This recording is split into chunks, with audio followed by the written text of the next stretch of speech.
Hello students, so welcome back to my channel. Okay, so आज हम इस video में बात करने वाले हैं क्लास 12 के बारे में। तो जो भी students class 11th pass out करके आए हैं, अब उनके आगे 12th बोर्ड्स हैं। तो सबसे पहली बात मैं आपसे ये कहना चाहूँगी कि आपको यहाँ पे इस वीडियो में जो भी आपको पढ़ाया जाएगा ओके, तो उसमें आपको अटेंशन देना है। अगर आप अटेंशन दे करके यहाँ पे पढ़ेंगे तो आपको टेंशन लेने का कोई नीड नहीं है। ओके, सो बेसिकली हमें स्मार्ट वर्क करना है। ओके, तो आज अगर आप स्मार्ट वर्क से अपनी पढ़ाई करेंगे तो आपको ज़्यादा स्ट्रेस लेने की भी ज़रूरत नहीं पड़ेगी।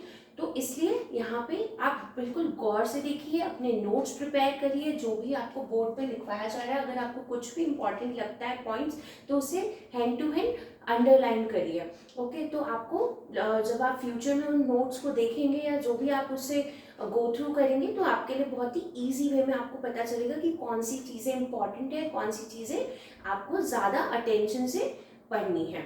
So let's start. ओके, सो पहला चैप्टर है बेटा आपका, ये चैप्टर 1 क्लास 12 का, accounting for partnership firms. Okay, fundamentals देखेंगे हम।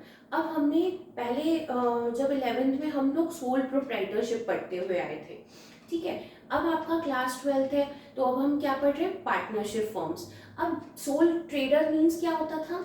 जब आप सोलो वर्क करते थे एज अ ओनर, कि उसमें आपका ही सिंगल पर्सन का ही कैपिटल इन्वेस्ट होता था, ठीक है। उसी में आपका रिस्क वगैरह आपका ही रहता था, सब कुछ जो भी आपकी कंट्रोलिंग थी या जो भी आप आइडियाज इंप्लीमेंट करते थे अपने बिजनेस की प्रोग्रेस के लिए, तो वो एक लिमिटेड स्किल्स रहती थी, ठीक है। जब आप एक single person single handed work करते हैं तो ऑब्वियसली हर चीज़ बहुत ही लिमिटेड लेवल पे होगी।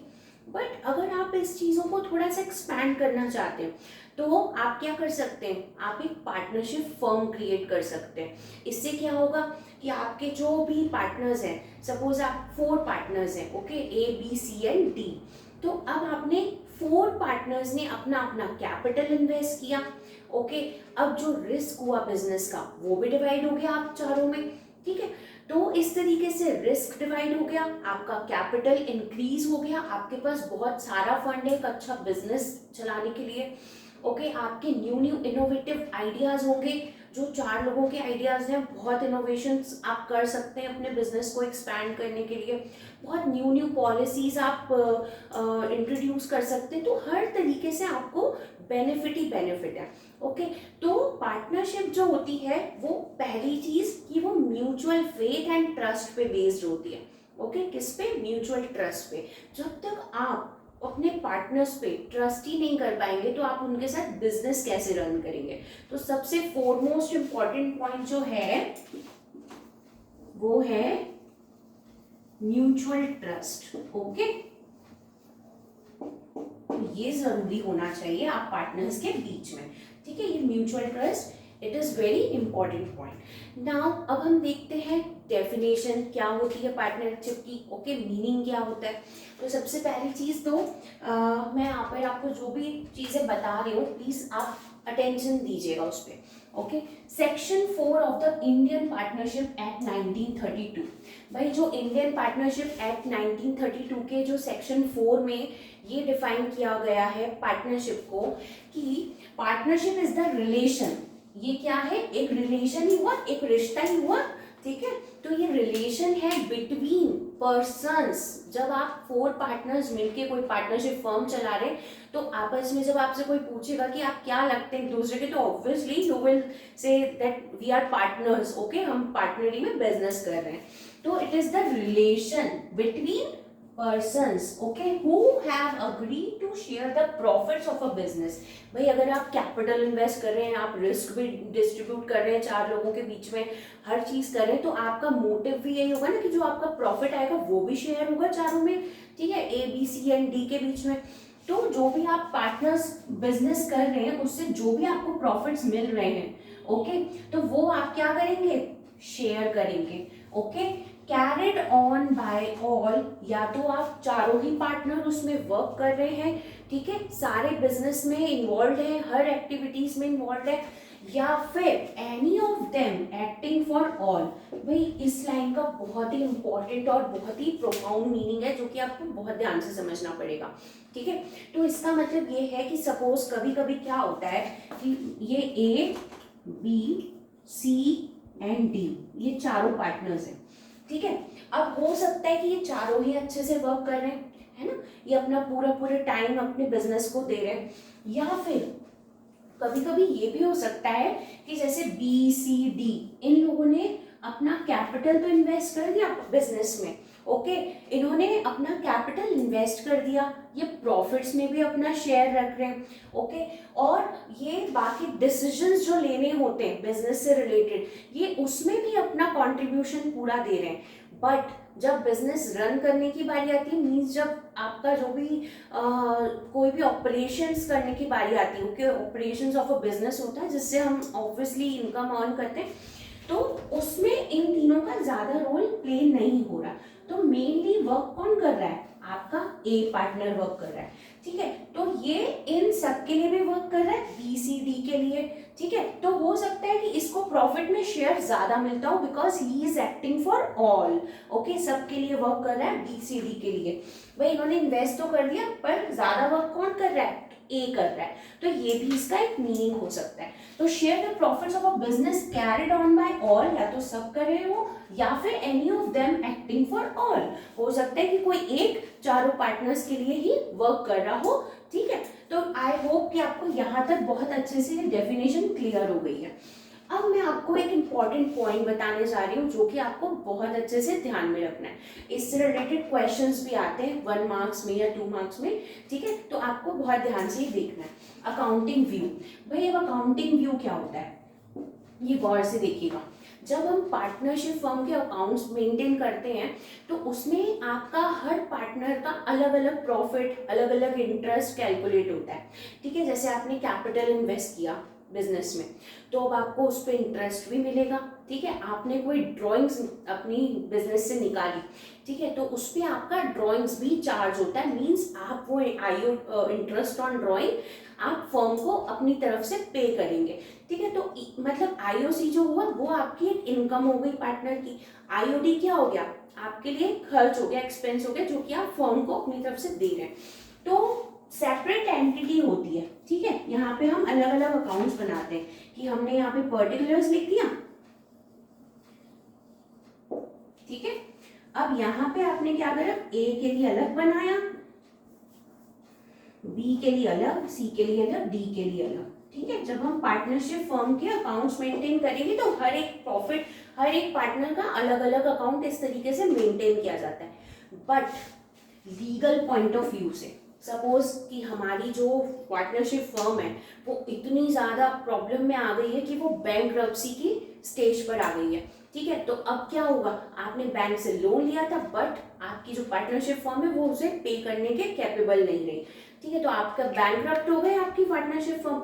अब जब कोर्ट में जाते हैं, ठीक है, जो भी हमारा हमने जो भी मोर्टगेज पे दिया था या जो भी, तो भाई जो आपका ये लीगल पॉइंट ऑफ व्यू से आपका देखा जाएगा तो आपकी कोई सेपरेट एंटिटी नहीं है अपनी फर्म से, ठीक है। कोर्ट का लॉ है ये कि आप जो अपनी पार्टनरशिप फर्म रन कर रहे हैं, ठीक है, उससे आपका एक डायरेक्ट कनेक्शन है, आप उससे अलग नहीं माने जाते।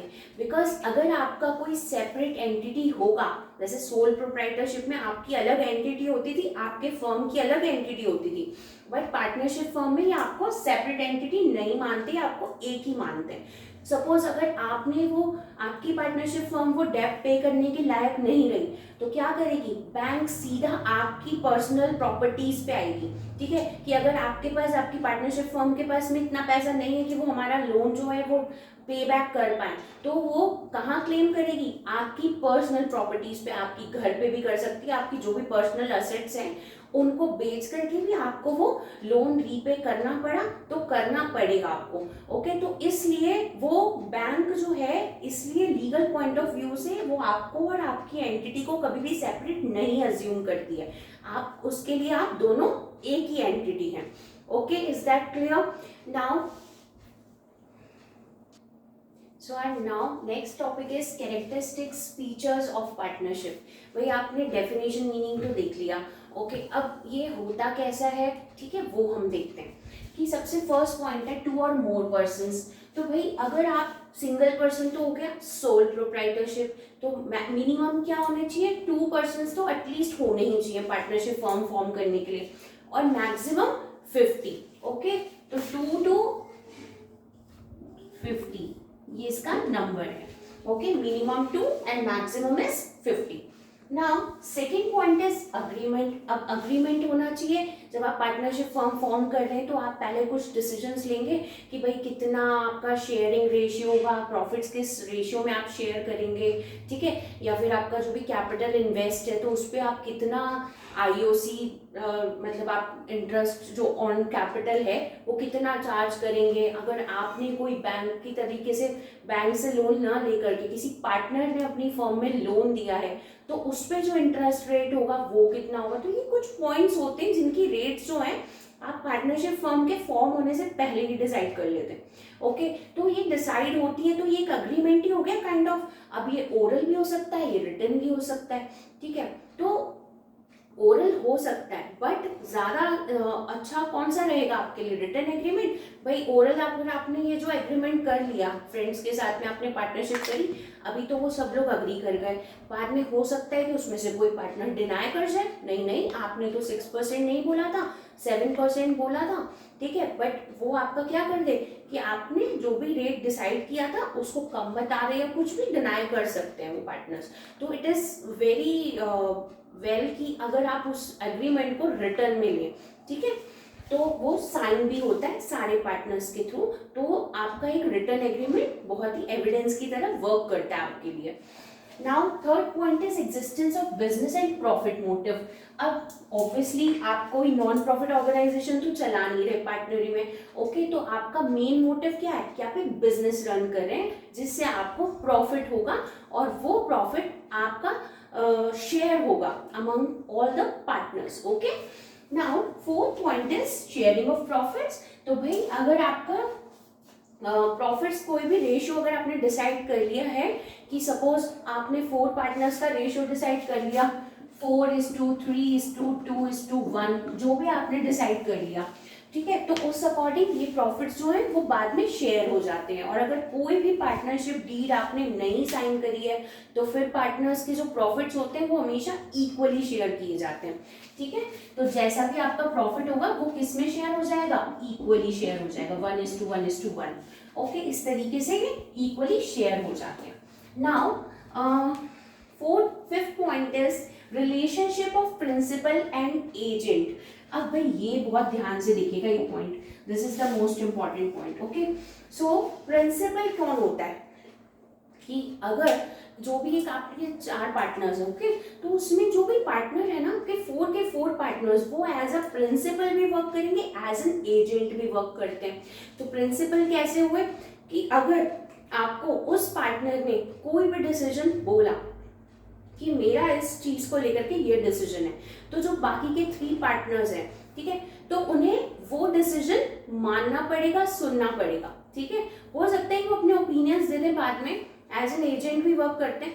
तो वो आपका पार्टनर का जो भी एक एग्जिस्टेंस है ना वो एज अ प्रिंसिपल भी एग्जिस्ट करता है उस फॉर्म के लिए, एज एन एजेंट भी करता है। तो उसे जो बोला है वो बाकी के पार्टनर्स भी मानेंगे और जो बाकी के पार्टनर्स अपनी डिसीजंस दे रहे हैं, अपने ओपिनियंस दे रहे हैं, वो उस पार्टनर को भी मानना पड़ेगा। तो each and every partner is bound, okay, कि आपको एक दूसरे के डिसीजन को रिस्पेक्ट करना पड़ेगा। Is that clear? Now, next point is business carried on by all or any of them acting for all। भाई ये तो अभी हमने इसकी मीनिंग में ही पढ़ा था, ठीक है, कि सारे पार्टनर्स जो हैं हो सकता है कि उसमें से 3 पार्टनर्स ओनली कैपिटल इन्वेस्टमेंट दे रहे हैं अपना, बाकी वर्क में ज़्यादा इन्वॉल्व नहीं हो रहे। तो या तो हो सकता है कि सारे के सारे वर्क कर रहे हो, सारे के सारे पूरा कंट्रीब्यूशन दे रहे हैं बिजनेस रन करने में, या हो सकता है कोई एक ही पार्टनर ज़्यादा वर्क कर रहा है और बाकी कैपिटल इन्वेस्ट कर रहे हैं। तो हो सकता है कि वो सबके लिए एक्ट कर रहा हो। Okay now last point is no separate existence. ये भी हमने अभी डिस्कस किया था कोई सेपरेट एग्जिस्टेंस आपकी नहीं होती है पार्टनरशिप फर्म से, ठीक है। आपको और पार्टनरशिप फर्म को, मींस पार्टनर्स को और पार्टनरशिप फर्म को एक ही सिंगल एंटिटी माना जाता है। बैंक जो भी आप लोन लेते हैं तो उसमें आप सिंगल एंटिटी की तरह ही रिप्रेजेंट किए जाएंगे कि अगर आप अपना लोन रीपे नहीं कर पा रहे तो वो कहाँ आपका क्लेम करेंगे, आपके पर्सनल एसेट्स पे। I hope this is clear, okay. और फिर भी अगर आपको कोई भी प्रॉब्लम है इस वीडियो में तो आप क्या करेंगे, इसे रिवाइंड करेंगे and if still if you have any query then you can ask me in the comment section, okay. Thank you for watching.